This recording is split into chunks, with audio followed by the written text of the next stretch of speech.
Thursday the 4th of August and welcome to From the South. Argentinian human rights activist and president of the Mothers of Plaza de Mayo, Ebe de Bonafini, is facing an arrest warrant after she refused to testify in court on Thursday. She also sent the judge a letter highlighting how the same justice system that has failed the families of victims of the dictatorship for decades continues to criminalize her in her old age.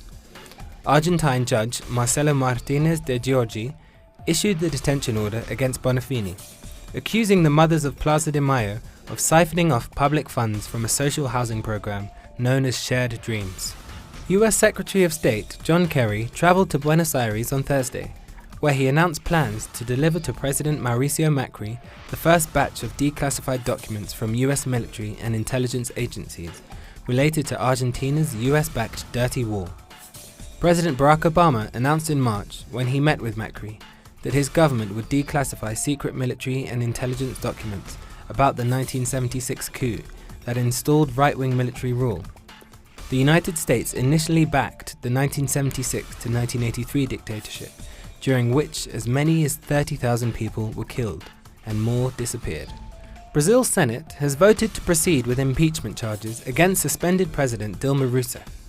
However, her defense attorney, José Eduardo Cardoso, has questioned the committee's failure to consider key wiretap evidence that strongly suggests corruption allegations are a ruse intended to obscure a politically calculated coup attempt.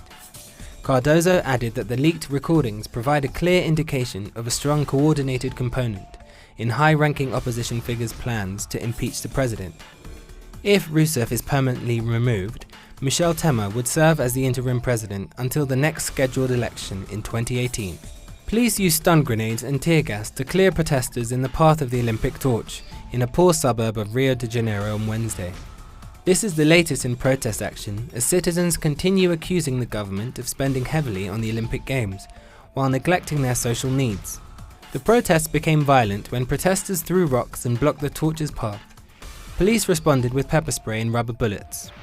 The layoff of public employees has been widespread under the current Honduran government of Juan Orlando Hernandez.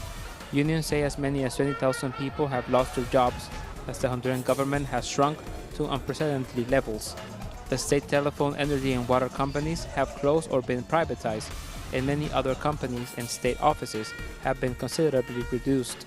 The state has also launched an assault on unions and workers. Since Juan Orlando came to office in 2014, he has developed an anti-workers union policy across the country. We have seen how they have destroyed some unions completely and broken others. They have bought some unions and reduced others. The Honduran state has laid off roughly 20,000 workers. Their families have been kicked to the street.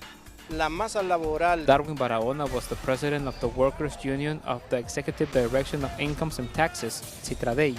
His dismissal a year ago was the first step of the destruction of the union. These layoffs are part of the agreements the government signed with the International Money Fund 2 years ago. Workers have no protection facing these dismissals. In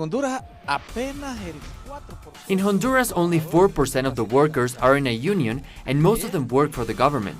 In the private sector, there are almost no unions. What we won 60 years ago, workers' protection, welfare benefits, vacations, social security, everything has been lost. In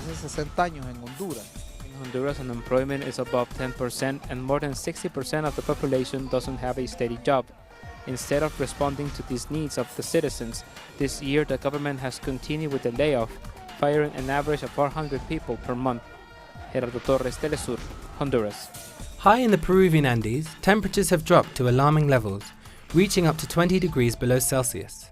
The frigid cold has caused the death of over 60 people. Children and the elderly are most affected, along with livestock and agricultural crops, hitting poor farmers particularly hard. The government has declared a state of emergency in 481 districts. Climate change has made the already harsh winter even worse. The United Nations says that government forces in South Sudan have committed human rights violations, including summary executions of civilians and attacks on women during and after ethnically charged fightings in Juba last month. The organization has called on the government of President Salva Kiir to prosecute perpetrators and urged world powers in the UN Security Council to take urgent action to halt violence. US Secretary of State John Kerry is defending the Obama administration's payment of $400 million in cash to Iran, denying it was a ransom for the release of American prisoners by Tehran or tied to the Iran nuclear deal. He said that the payment was part of a long-standing Iranian claim at the Iran-US Claims Tribunal in The Hague and was negotiated on a separate track from the Iran nuclear deal. Also, while in Argentina, the Secretary of State reaffirmed his government's stance on accepting Syrian refugees into the United States. Very in-depth background check, where we are very comfortable that we're bringing in people who will be a great plus to our country, as we believe they will be a plus to your country. Yours is a country, as Susanna said, built on people who've come from other countries. Hundreds of people have died since Philippines President Rodrigo Duterte won a landslide election in May, promising to rid society of drugs and crime in 6 months by killing tens of thousands of criminals. Police figures showed this week that 402 drug suspects had been killed since Duterte was sworn in at the end of June. That figure does not include those slain by suspected vigilantes. Despite international condemnation, President Duterte continues to defend his anti-crime campaign. The Palestinian Water Authority and Gaza's coastal municipalities inaugurated a huge UNICEF-sponsored mural Thursday, reflecting the intense water crisis in Gaza. A dozen talented artists painted the mural on one of the walls of a main street in Gaza's city center, spanning 20 meters in length and reaching 9 meters in width.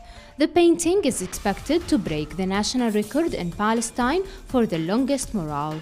The mural included a selection of images which featured tips for rationing water use and highlighted the daily struggle of Palestinians amid water shortage. So the message behind the mural is about the importance of water and water for future generations. As we know, the situation in Gaza has been extremely difficult for a number of years, and this mural means that we have to take measures now, because Gaza in 2020 has been said that it wouldn't be a livable place. The Gaza Strip is suffering a severe shortage in clean potable water. The crisis has doubled by the long-term infrastructure damage caused by Israel's 2014 military offensive and 2 previous wars.